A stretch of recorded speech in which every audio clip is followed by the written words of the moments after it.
Alain, propos sur la religion. Puissance des signes.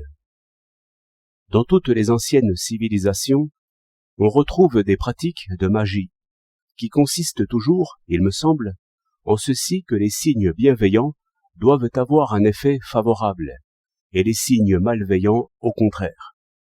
Et c'est ce qui paraît tout à fait absurde si l'on considère certains exemples. Qui croira qu'on puisse rendre un homme malade en soumettant au feu ou au poison quelques morceaux de son vêtement?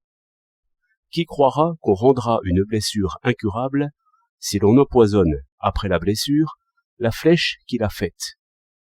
Je trouve de tels exemples dans Frazer et bien d'autres, et je crois que l'explication des erreurs de ce genre par une association d'idées est tout à fait abstraite et insuffisante. Il faudrait considérer attentivement chacun des exemples. En ceux que j'ai rappelés, j'aperçois d'abord une énergique mimique qui ranime les passions. S'il est déjà naturel, par mécanisme physiologique, qu'un homme irrité se plaise à détruire les choses sans aucun profit, il l'est plus encore qu'il se plaise à détruire l'image de son ennemi ou les objets qui lui appartiennent. Pareillement, le regret qu'il peut éprouver de n'avoir pas empoisonné sa flèche avant de frapper, le conduit naturellement à tremper dans la dangereuse liqueur cette même flèche, s'il l'a conservée. Il ne fait ainsi que mimer son propre regret.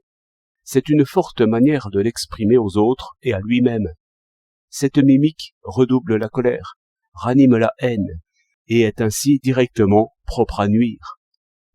Sans doute, une longue expérience a fait voir que les passions les plus violentes tombent dans l'oubli, et bien plus vite qu'on ne croirait, si l'on ne les ranime par des signes.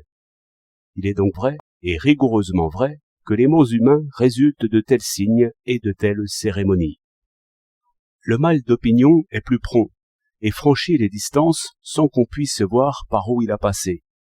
Car celui qui sait qu'il a un ennemi impitoyable est nécessairement agité de cette pensée jusqu'au délire, par un mélange de peur et de colère. De là vient que des signes agissent bien plus sûrement que les armes, car il n'y a point de bouclier contre les signes, et celui qui déchire mon portrait montre assez par là quel sentiment il éprouvera en ma présence. Les mots aussi blessent, le mépris universel peut tuer. Cette expérience est celle de tout homme, dans ses rapports avec l'ordre humain. Cette expérience est la seule que l'enfant puisse faire, puisqu'il attend tout de ses semblables, et puisqu'il obtient par des signes, sourires ou cris, tout ce qu'il obtient. C'est pourquoi les signes bienveillants ou malveillants demeurent chargés de pouvoir, et sont naturellement le premier exemple de cause que nous puissions constater. La physique de l'enfant est une physique de l'homme, où les expériences dépendent de nos sentiments, puisque la principale loi y est la loi des signes. Telle est notre première expérience à laquelle on ne pense jamais assez. De là, il reste en tout homme une crainte des signes et un attachement à la politesse, l'une et l'autre bien fondées. La politesse est une précaution contre les signes dans l'usage des signes.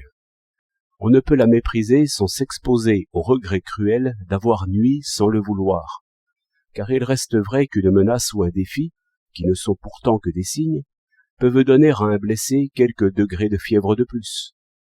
Si l'on ajuste à ces remarques l'ancien langage par signes et symboles matériels, si naturellement cérémonieux et attentif aux moindres détails, on s'étonnera moins des étranges coutumes que je rappelais. Et le sauvage le plus arriéré nous semblera bien plus séparé des animaux et bien plus près de nous. 26 février 1922